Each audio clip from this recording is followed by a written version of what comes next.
2023년 1월 23일에서 24일까지 총 5차례에 걸쳐서 말레이시아 마약 운반 조직원들이 인천공항을 통해 자신들의 몸에 테이프로 마약을 칭칭 감아서 약 55kg을 밀반입시키는 데 성공합니다. 그들이 그렇게 손쉽게 인천공항 세관을 통과시킨 것은 조직적으로 세관이 묵인해주지 않고는 도무지 말도 안 되는 있을 수도 없는 일이 일어난 것입니다. 완전 범죄가 될 수 있었던 이 사건은 2023년 7월 말에 한 조선족 여성이 마약을 끊고 싶다면서 마약 판매 조직이 두려워서 도와달라면서 영등포 경찰서 백혜룡 경정팀을 찾아오면서 그것을 계기로 그때 그 여성을 도와서 마약 일당을 검거하게 되면서 세상에 알려진 겁니다. 당시 백혜룡 수사팀은 총 30여 명이 넘는 마약 사범을 검거했고 나무도마로 유장한 화물로 들어온 필로폰과 조직원들의 신체에 부착한 상태로 밀반입된 필로폰 등 총 170kg에 달하는 마약 사건을 해결했던 겁니다. 입수한 양으로는 경찰 역사상 두 번째로 큰 규모였는데 국내에 유통된 규모로는 전무후무한 가장 큰 그런 규모였던 겁니다. 백혜룡 경정은 이천 세관이 말레이시아 마약 조직과 연계되었다는 혐의를 포착하고 2023년 9월 9일 토요일 명동에 현장 검증을 실시합니다. 말레이시아 조직원들이 23년 1월 27일부터 1월 30일까지 명동 소재의 호텔 두 곳에서 숙박을 한 내용하고요.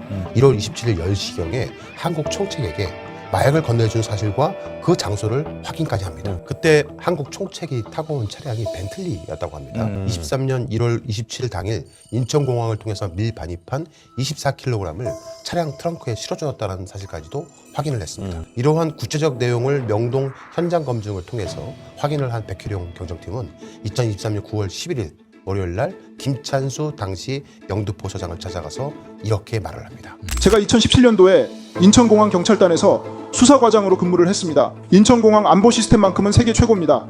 그런데 이렇게 하루에 6명이 필로폰 4kg씩 신체에 부착한 상태로 공항을 통과했다는 것은 있을 수 없는 일이고 불가능한 일입니다.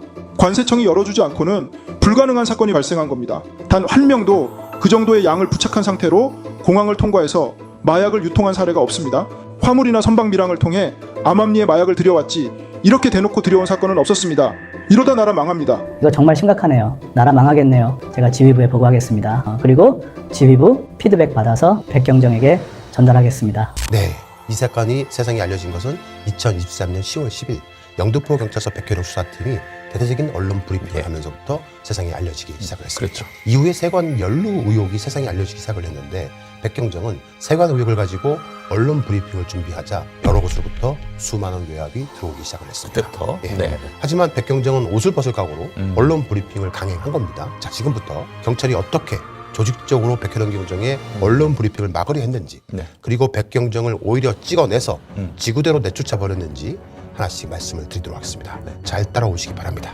백혜룡 경정에 대해서 경찰 내 조직적 외압의 시초는 앞서 언급한 이거 정말 심각하네요. 나라 망하겠네요. 제가 지휘부에 보고하겠습니다. 라고 말했던 같은 영등포 경찰서 동료이자 서장이었던 저 사람 김찬수부터 시작이 되었습니다. 큰 얼굴 안경 쓴 사람. 저 사람이 이제 김찬수 그 뒤에 계신 분 백혜룡 경정. 맞습니다. 경찰청 정보 분석 과장으로 근무를 하다가 영등포 서장으로 발령을 받았던 겁니다. 자, 그러면 여기서 김찬수가 맡았던 경찰청 정보 분석 과장 이 도대체 어떤 일을 하는 곳인지를 좀 알아볼 필요성이 있습니다. 경찰청 정보분석과장이라는 자리는 경찰에서 취합한 정보를 마지막으로 보고 올리는 자리입니다. 경찰청에는 상황과가 있습니다. 그리고 협력과도 있고 분석과도 있는데 상황과는 모든 집회 상황이나 대통령실 국정상황실에 보고할 전국 상황을 취합하는 일을 합니다. 대한민국의 모든 정보를 총종합해 분석하여 대통령실로 올리는 경찰청 분석과장 자리는 대통령이 가장 신뢰할 수 있는 사람만이 앉을 수 있는 자리란 겁니다. 그런데 그런 자리에 있었던 김찬수가 왜 영등포 경찰서장으로 갔을까요? 윤석열은 아주 오래전부터 계엄을 준비했습니다. 언제 터질지 몰랐지만 정말 믿을 만한 신복 중에 신복이 영등포 경찰서장이어야 했습니다. 영등포관 아래 뭐가 있죠? 바로 국회입니다. 야, 이게 계엄하고도 연결되네요. 그렇죠. 와, 그러니까 오랫동안 윤석열은 계엄을 준비를 했었고 김찬수가 이제 국회를 관할할 영등포 네네. 서장으로 김찬수를 보냅니다. 하하. 자, 영등포 경찰서장이 된 김찬수는 처음부터 과연 백경정 팀의 마약 사건을 덮으려고 했을까요? 처음에는 적극적으로 뒷받침해 준 걸로 알고 있어요. 맞습니다. 처음에는 이 수사가 딱 됐을 때 엄청 좋아했대요. 한건 했구나.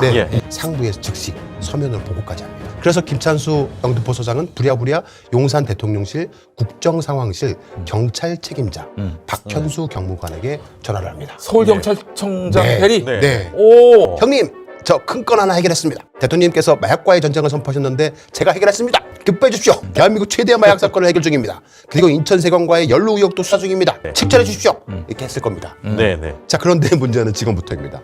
대통령실 국정상황실 박현수 경무관은 보고받은 내용을 윤석열, 김건희에게 보고를 합니다. 그리고 당시 서울청 수사부장 김봉식이가 있습니다. 김봉식 현 지금 서울청장입니다. 서울청장 네. 퇴임 때. 네, 9월 11일 오후에 문자 보고를 받고 수고했다는 취지의 문자를 영등포서로 회신합니다. 그리고 곧바로 마약과장 백승원 총장과 함께 대통령실에 직보를 합니다. 그러자 갑자기 경찰이 발칵 뒤집히기 시작을 합니다. 불벼락을 맞았구나. 네, 바로 경찰이 건들지 말아야 할 영린을 건든 겁니다. 영린을 건드렸다. 감히 여사님 사업에 손을 댄 겁니다. 경찰 따위가. 이야, 진짜. 진짜 큰일 난 겁니다. 큰일 난 거예요. 되게 열받네요, 진짜. 근데 이때 2023년 9월 11일 날 당시 윤희근 경찰청장은 말레이시아에 가셨습니다. 말레이시아에 출장을 가 있었던 건데요. 네. 그때 그가 왜 갑자기 말레이시아에 갔었을까? 윤희근 경찰청장은 윤석열, 김건희 독촉을 받고 말레이시아를 방문했다라고 합니다. 무슨 독촉이요? 여기서 저 후세인 말레이시아 경찰청장과 마약 단속 관련 양국 간 협의체 마련을 한다면서 뭔가 발표를 했었는데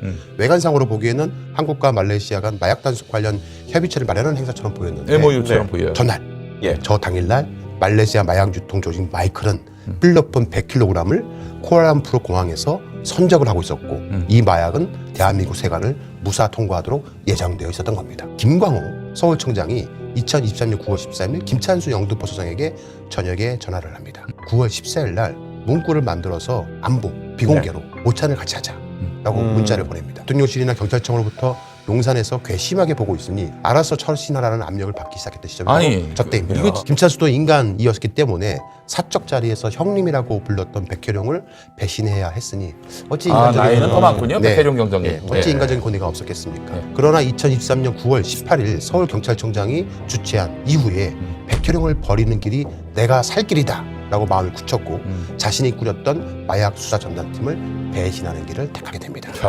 그냥 덮으라니까 따르는 거죠. 지서야 돼. 경찰이기 때문에. 그냥 백혜룡은 그래서 할 수 없이 좀 더 확실하게 세관 연루 의혹을 제대로 수사해야겠다고 생각을 했던 겁니다. 그래서 2023년 9월 22일 인천세관 통관 2국 1과 등에 대한 압수수색 영장을 발부받아서 네. 현장 검증을 실시합니다. 이때까지만 해도 지난 경찰연설전 마약 때문이라는 썸네일에서 방송했던 심우정과 검찰이 덮은 마약 사건에 대해서 말씀드린 대로 백혜룡 경정팀의 영등포 경찰서 관할 검찰은 서울 남부지검이었습니다. 남부지검. 네. 백경정팀은 압수수색 영장이 필요했었고요. 검찰의 수사 공조가 필요했었습니다. 즉 인천지검이 아닌 서울 남부지검과 호흡을 맞춰서 압수수색 영장을 신청했던 겁니다. 당시 서울 남부지검의 형사 6부 검사들은 적극적으로 협조를 해서 압수수색 영장을 발부해줬던 겁니다. 네. 만약 백경정팀의 세관 연루 마약 수사가 무리한 수사였거나 수사 비례 원칙을 조금이라도 벗어난 수사였더라면 제동을 걸려. 예. 당시에 남부지검 협조를 안 특수부는 해주죠. 협조를 안 했을 겁니다. 결국 나중에 그 남부지검 형사 6부는 10월 10일 날 폭파되어 버립니다. 급작스러운 인사 발령을 해버리고 마약 사무 이전을 형사 6부를 과장내면서 형사 3부로 다 넘겨버립니다. 그 일을 했던 사람이 바로 한동훈 법무부 장관이었습니다. 10월 6일 날 서울청 형사과장이었던 당시 강상문 총경이 사건 진행 상황과 브리핑 내용 등을 직접 보고하기로 하면서 나중에 김찬수 후임으로 영등포 서장으로 옵니다. 이 사람이. 근데 이 사람이 12월 3일 날 비상계엄 당시에 강력계 형사들을 체포조로 국회의원 체포조로 동원시킨 인물인 게 드러났습니다. 내란 중요 임무 종사자네요. 그러네요. 예. 예. 자, 10월 5일 다음 날인 10월 5일 날 서울청 형사과장실에서 10월 6일 언론 브리핑 내용 중에 인천공항 세관 연루 내용을 모두 빼달라고 요청을 합니다. 바로 이 내용입니다. 저희가 문서를 입수했습니다.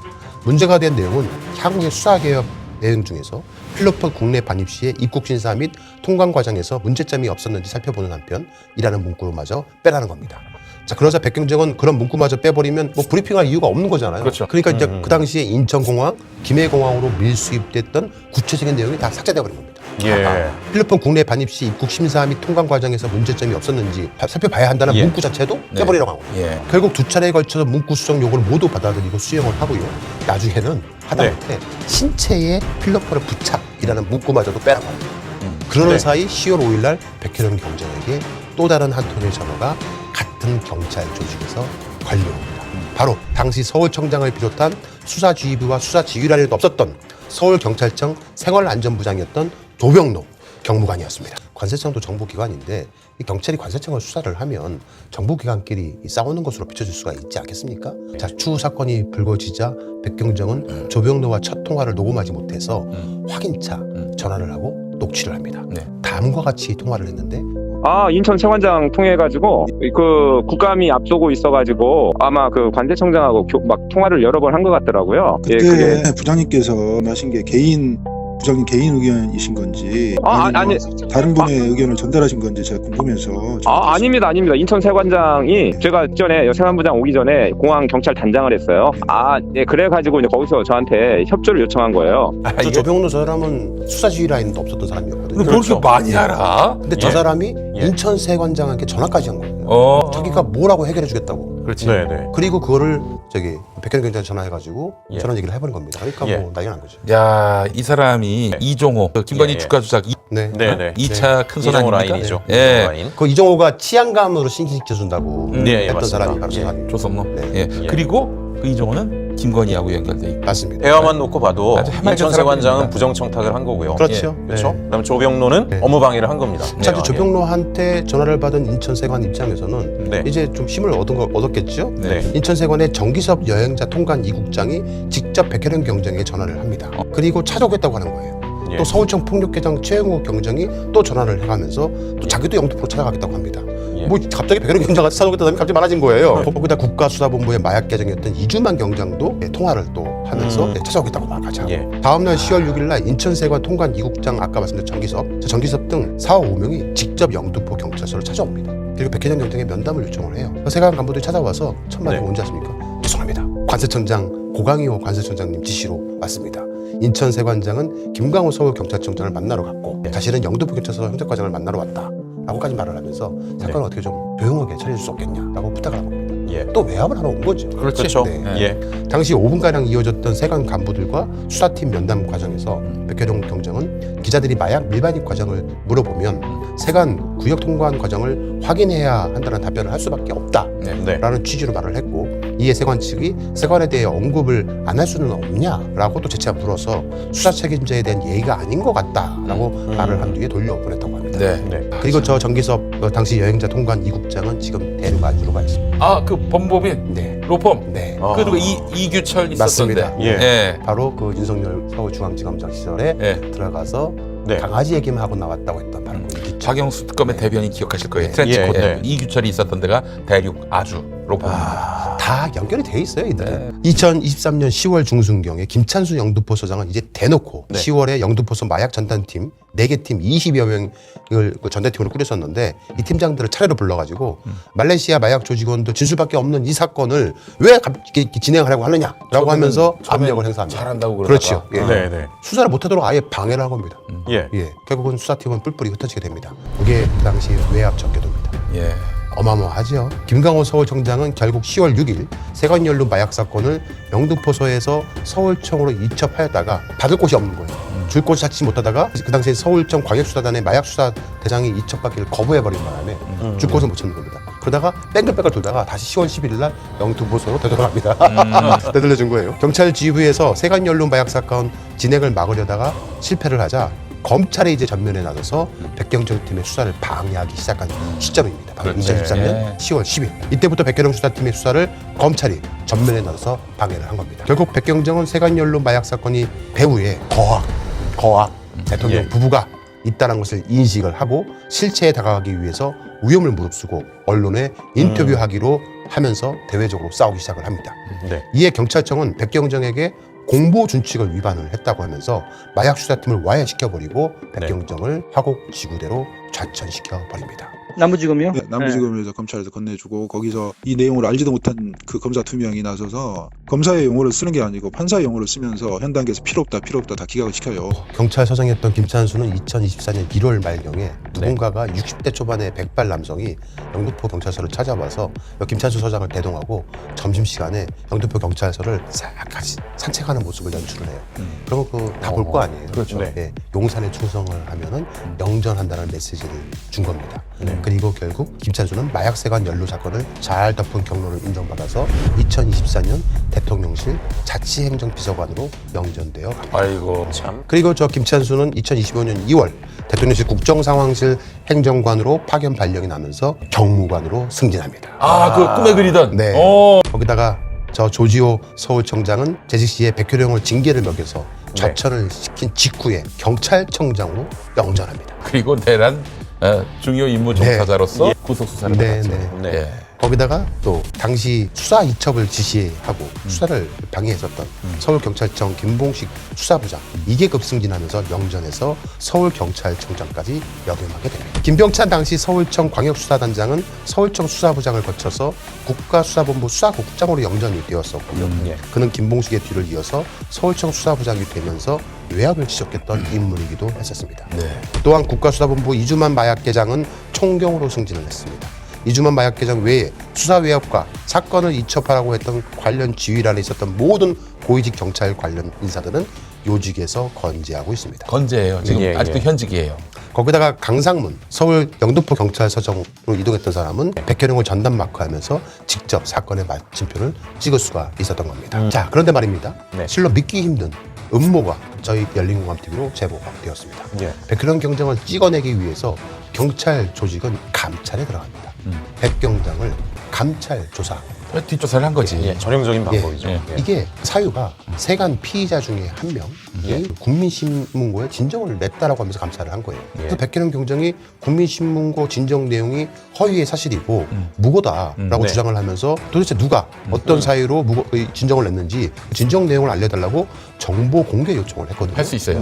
누구나 할 수 있습니다. 거부당합니다. 그걸 거부를 해요? 누가 어떤 내용을 자신을 무고했는지 알 수가 없으니 백혜령 경장은 다툴 수도 없고 되고 속수무책으로 두들겨 맞는 상황이 돼버린 겁니다. 그리고 경찰 조직은 엄청난 사건을 꾸밉니다.